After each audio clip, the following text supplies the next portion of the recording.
अस्सलाम वालेकुम नाज़रीन, रिपोर्टिंग विद असद में आपको खुशामदीद। नाज़रीन, मरियम नवाज़ की एवनफील्ड अपार्टमेंट में जो रेफरेंस था उनको सज़ा हुई थी, उसके खिलाफ अपीलों पर आज समाअत हुई है और आज अदालत ने नैब को मुश्किल में डाल दिया।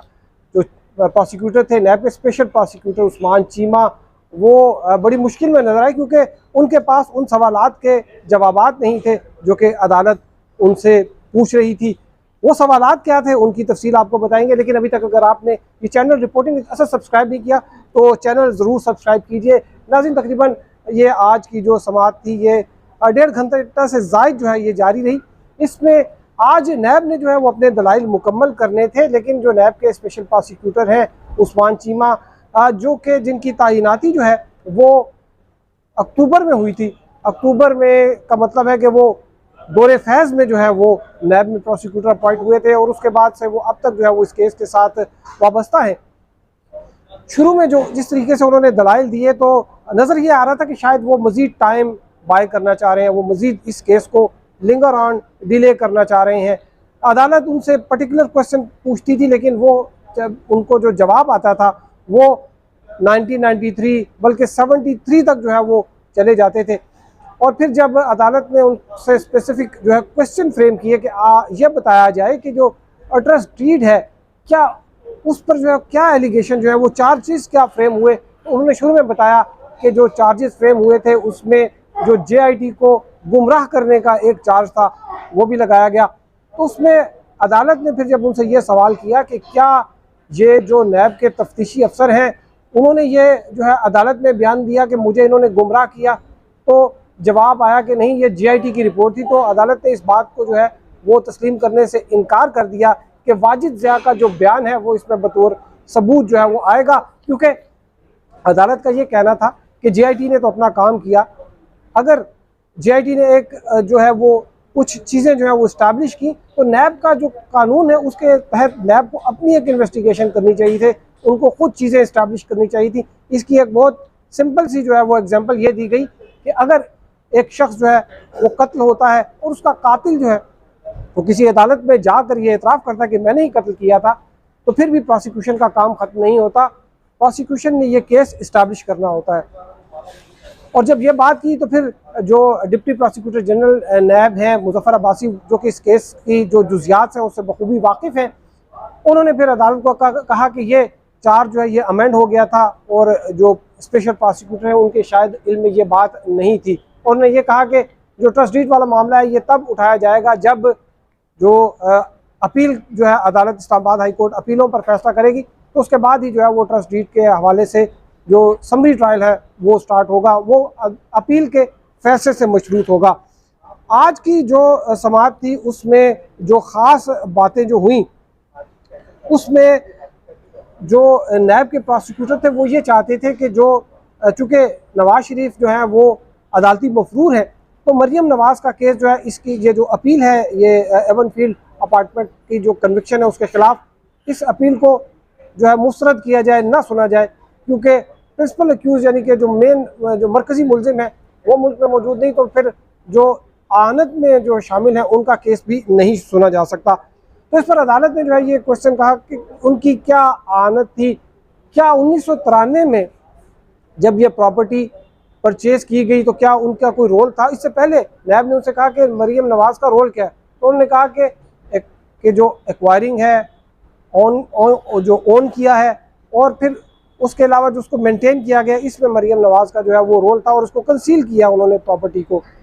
लेकिन जब अदालत ने उनसे पूछा कि लैंड ये जो प्रॉपर्टी है ये एक्वायर कब हुई, तो उन्होंने बताया कि 1993 में एक्वायर हुई। फिर जब ट्रस्ट डीड का पूछा गया कि ये कब तैयार हुई, तो बताया गया अदालत को, नैब ने बताया कि 2006 में। तो फिर अदालती जो फिर एक सवाल आया कि क्या जो 2006 से पहले भी मरियम नवाज़ का कोई रोल आया, तो उसमें जो नैब के प्रोसिक्यूटर उन्होंने कंसीड किया कि नहीं, उससे पहले उनका रोल नहीं था। यानी कि 1993 में जब प्रॉपर्टी खरीदी गई थी तो उस वक्त नैब ने यह एतराफ़ किया है कि उस वक्त मरियम नवाज़ का जो है वो कोई रोल नहीं था। और जो नैब का कानून है उसके मुताबिक जब कोई प्रॉपर्टी खरीदी जाती है तो उसमें मुआवनत आनत जुर्म इस तरह से ही होगी कि जब वो एक्वायर की जा रही है तो उस वक्त कोई शख्स जो है वो बेनामी जो है वो उनके बेनामी यानी कि खुद प्रॉपर्टी एक्वायर करे या रकम जो है वो उसके थ्रू ट्रांसफ़र हो, तो इस तरीके की कोई सबूत जो है वो नैब ने जो है वो उसके पास नहीं था, अभी तक अदालती रिकॉर्ड पर नहीं लेकर आए। उसके साथ साथ आज नवाज शरीफ के केस के हवाले से भी कुछ बातें हुई। अदालत ने जब इनसे पूछा नैब से कि आप ये बताएं कि बतौर प्रोसिक्यूशन आपने नवाज शरीफ के खिलाफ क्या सबूत जो है वो सामने लेकर आए हैं, जिस पर नैब के जो प्रोसिक्यूटर हैं उन्होंने सुप्रीम कोर्ट का ऑर्डर पढ़ना शुरू कर दिया। उसके बाद JIT रिपोर्ट के जो है कुछ इक़्तिबासात जो है उन्होंने पढ़ने शुरू कर दिए। लेकिन अदालत ने इसरार किया कि आप ये बताएं कि जो आप हमें 1973 से कहानी सुना रहे हैं कि तारिक शफ़ी के नाम पे कुछ शेयर थे, फिर वो डिस्पोज ऑफ हुए, आप ये बताएं कि क्या आपने कोई ऐसा दस्तावेज़ हमें दिखाएं कि वो जो 2 ऑफशोर कंपनियां थी नेल्सन एंड नेस्कोल, और उन्होंने जो है ये प्रॉपर्टी नवाज शरीफ जो है उनके नाम पर ख़रीदी, कोई ऐसा टाइटल डॉक्यूमेंट जो है वो अदालत को बताएं कि ये प्रॉपर्टी कभी नवाज शरीफ के पास रही हो, या कोई ऐसी दस्तावेज़ दिखाएं कि नवाज शरीफ ने जो है बैंकिंग चैनल से या किसी और चैनल से जो है वो इस प्रॉपर्टी के लिए रकम भिजवाई हो। ये चीज़ जो है ये नैब के पास नहीं थी, और उन्होंने इसी वजह से जो है वो आज मज़ीद दलाइल नहीं दी और कहा कि अदालत से इस्तदा की कि इसकी जो मज़ीद समाअत है वो मुलतवी की जाए। इसके साथ साथ एक और जो आज अदालत ने बात की, उन्होंने कहा कि आपने पहले ये साबित करना है कि ये प्रॉपर्टी ये नवाज शरीफ की है। तो जो नैब के प्रोसिक्यूटर हैं उन्होंने कहा कि चूँकि नवाज शरीफ जो है ये उनकी पोजीशन में थी, वो वहाँ पर रह रहे थे, इस वजह से ये जो है ये जो इनिशियल ऑनर्स था, यानी कि जो बारे सबूत की जो एक कदम था वो क्रॉस कर लिया था, जो उसकी लाइन थी वो जो है वो नैब ने क्रॉस कर ली थी, और अब बारे सबूत जो है वो नवाज शरीफ पे था कि वो क्यों वहाँ पर रह रहे हैं। जिस पर एक बड़ा दिलचस्प रिमार्क जो है वो जैसे मोहसिन अख्तर कियानी ने दिया। उन्होंने कहा इस तरह तो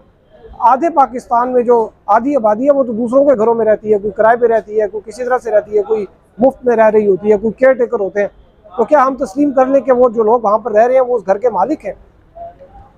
आज की जो समाअत हुई है इसमें जो नैब के प्रोसिक्यूटर थे, लग रहा था कि उनके पास शायद वो कुछ अल्फाज नहीं है, उनके पास कोई दलाइल नहीं है। वो कभी सुप्रीम कोर्ट की जजमेंट पढ़ते, कभी वो JIT की रिपोर्ट पर चले जाते, लेकिन जब अदालत उनसे कुछ सबूत मांगती तो वो उनके पास नहीं थे। और इस ऐसे मौके पर जो हमने देखा कि जो मरियम नवाज़ के वकील हैं अमजद परवेज़, वो काफ़ी डोमिनेट करते नज़र आए। वो जब भी नैब के प्रोसिक्यूटर जो है वो आउट ऑफ कॉन्टेक्स्ट कोई आर्गूमेंट देते हैं, वो फ़ौरन जो है वो जो अदालती दस्तावेज़ात के साथ वो उनको बताते कि नहीं ये ऐसी बात नहीं थी, ये गलत पैराए में ये बात हो रही है। तो बहरहाल अब जो है वो इस केस में मज़ीद जो हेयरिंग है वो होगी 29 सितंबर को। आपको इस हवाले से मज़ीद अपडेट करेंगे। 29 सितंबर को ही जो राना शमीम है उनकी तौहीन अदालत जो केस है उसका भी फैसला आने का इम्कान है। आपको मज़ीद आगाह करेंगे। अब तक के लिए इतना ही। हमारे साथ रहने का शुक्रिया। अल्लाह हाफ़िज़।